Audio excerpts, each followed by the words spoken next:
I have already solved the entire mystery of the Divine Knights in One Piece, and since the introduction of the Divine Knights, they have generated a lot of mystery, because we had no idea who they were, whether they were characters we knew before, or if they were going to be completely new characters. And in the absence of the revelation of all of them, those we have introduced, they are all new characters. Although there might be one who sounds familiar because he resembles Shanks, being his brother Shamrock, but the mystery of these Divine Knights keeps growing chapter by chapter, as we have recently seen how IMU has taken Gunko's body and have generated many more doubts. Apart from the fact that obviously a very important detail about them is that they cannot die, or so it seems, since they have been cut in several parts and are still alive. So it is obvious that these characters hide many mysteries throughout the entire work, but thanks to what has been revealed recently in the manga, and by piecing together clues that Oda has left over many years, it seems clear to me what the secret of the Divine Knights is, and I am going to explain to you from how they are recruited, who they are, all the relationship they have with Emi, and even the secret of their immortality, and why Imu is capable of possessing it. The first thing is that we need to establish some kind of connection between all the Divine Knights we have seen, who as of today are Shamrock, Figureland Garling, Killingham, Gunko, and Summers. One thing they all have in common is that they are all related in some way to royalty. In Summers' introduction, we see he is called Saint Shepherd Summers. In Killingham's, we see he is called Saint Ramushafu,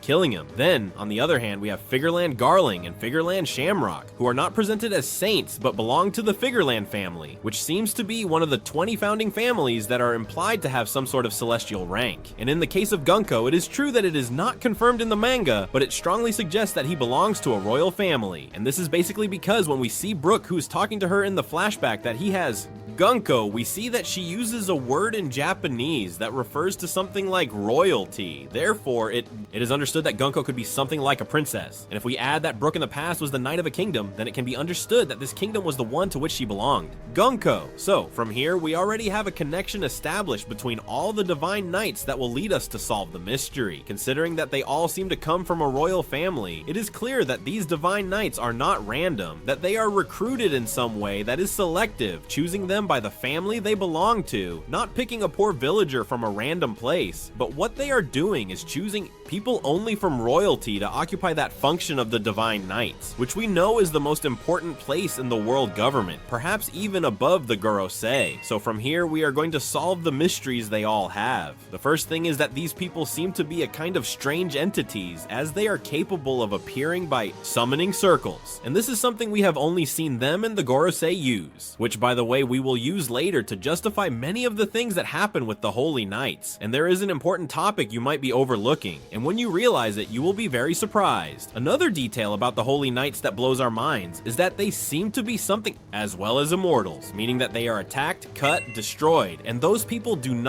cannot die, something that once again we haven't seen in anyone in One Piece except the Gorosei. Again, another parallel, and we've also seen that Imu is capable of contacting them through something like telepathy and even taking control of the body, which is something we've seen happen recently with Gunko, and that we also saw again with the Gorosei, hence more connections between them. But let's go to the root of everything, how the Divine Knights are created, how they are recruited, being handpicked as it seems to be the case due to the fact that, as I said, they all are from royal families. It might be that they have to go through a process that will only be able to go through Imu's hands, and it is that Imu is completely clear that they are the key piece to unraveling the mysteries, both the Gorosei and the Divine Knights. So what happens with this? What is the relationship? How does Imu manage to do all this? It's very simple. Imu is going to be something like the representation of the demon within the world of One Piece. Throughout the entire work, we have seen that the whole world government, including Imu, call themselves gods. In fact, in the chapter where he possesses Gunko, he says that he will rule with the power of a god or something like that. But it is completely clear that Oda has not stopped showing us that these people are not God, but that they are the devil. And we have two clear examples. The first one is when Sabo is in the room with the Gorosei and sees their transformations, which he literally says is like being in hell. And then we have another example, which is the moment when Luffy is in front of all the Gorosei, which obviously seems like a scene taken out of hell. They are completely horrendous creatures that are taken from aberrations and are abominations of nature. And then in front, we have Luffy, who is like a small, white, and very pure thing, and it is simply, well, the representation of the god. So here it becomes completely clear that Emu and the entire world government are the demons, no matter how much you want to pretend to be gods. And this is is nothing more than the representation of the demon having taken all the power of the world and calling itself God because it seems like it is above everything, when the real God would actually be Luffy, or all that is good. And now that we have it clear that the entire world government is the representation of the devil, what connection could it have with the knights? Divine? Well, I see it as quite simple, and it's that in the real world there is something very famous called something like a pact with the devil, and a pact with the devil is something like that. You sell your soul to the devil in exchange for power, luxuries, fame, whatever you want, and it is simply an exchange. Selling your soul, giving it to the demon, so that the demon with that power gives you to you, well, everything you want. And I think that's precisely what Oda is doing in this work. And I think IMU takes advantage of people from royal families who need power at some point due to some misfortune or something that has happened, which in fact is very likely to have been inflicted by him. Using Gunko as an example, imagine that IMU caused the destruction of Gunko's own kingdom, and as Gunko was alone, screaming dad and crying, as we saw in that flashback, she needed power to take revenge on the people who had destroyed that kingdom. And what IMU did was contact her through, let's say, the telepathy he has, and make her sell her soul. This way, Gunko would sell her soul, take all of IMU's power, become very strong, which is what she would do right now, to be immortal and not have a body,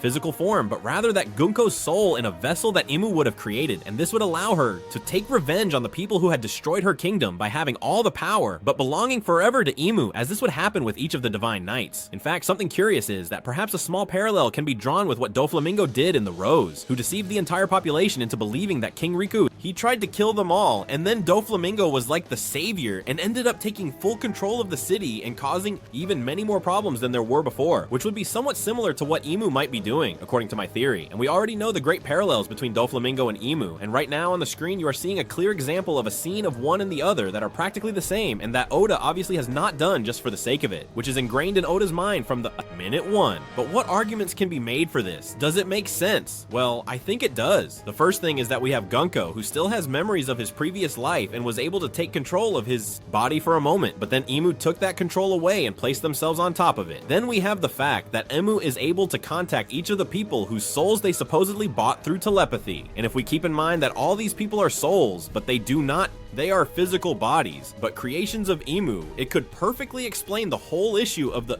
regenerations they have. That's why they blew up the Gorosei and Egghead and kept coming back. That's why they've blown up the Divine Knights and seem to keep returning, because they are not human beings, they are creatures created by IMU. And the perfect example, and what justifies this whole theory for me, is what happens with Saturn. And with Saturn, when the Egghead arc ends, seeing that he hasn't fulfilled his mission, it simply dissolves the body, dissolves it as if it were a mass, and leaves the bones. And of course, if this were a human body, it would be quite complicated to do, but if we keep in mind that it was only Saturn's soul, and that Saturn's entire body was created by IMU, so it would never age, as it seems has happened over all these years with the Gorosei, with that body, and that none aged, and that he gave it to IMU and could take it away at any moment. Well, it explains precisely the type of disappearance he had, which was something like they melted that body. And some might think that the whole topic of selling the soul, creating bodies, and controlling them is crazy, but I'm gonna give you several examples of things that have already happened in the manga, and could be quite similar to this. First of all, we have Bartholomew Kuma, who became a pacifist without his own will and was a slave of the world government. We've already seen this, and it could happen very similarly with the bodies of these people. Then we have Gecko Moria, who literally infused shadows into different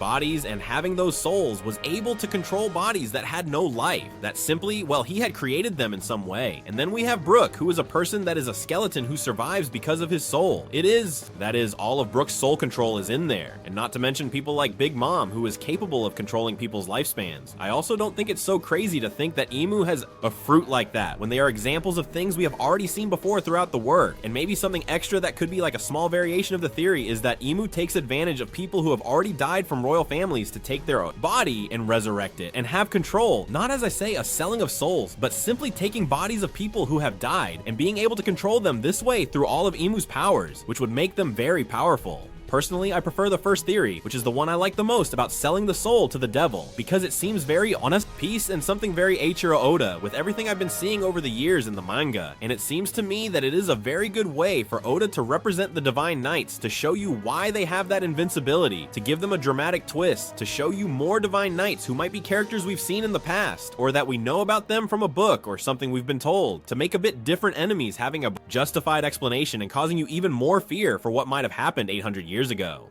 It seems to me that if Oda does this, it would be completely insane. And really, I'm quite sure it will be like this, but I want you to let me know in the comments right now if you agree with me or if you don't. If you disagree with the theory, tell me why, and if you liked it too, tell me why. You know, I love reading your comments, and that even though you can debate among yourselves. Also, remember that if you like the video, you can give it a big like, subscribe to the channel to see more videos.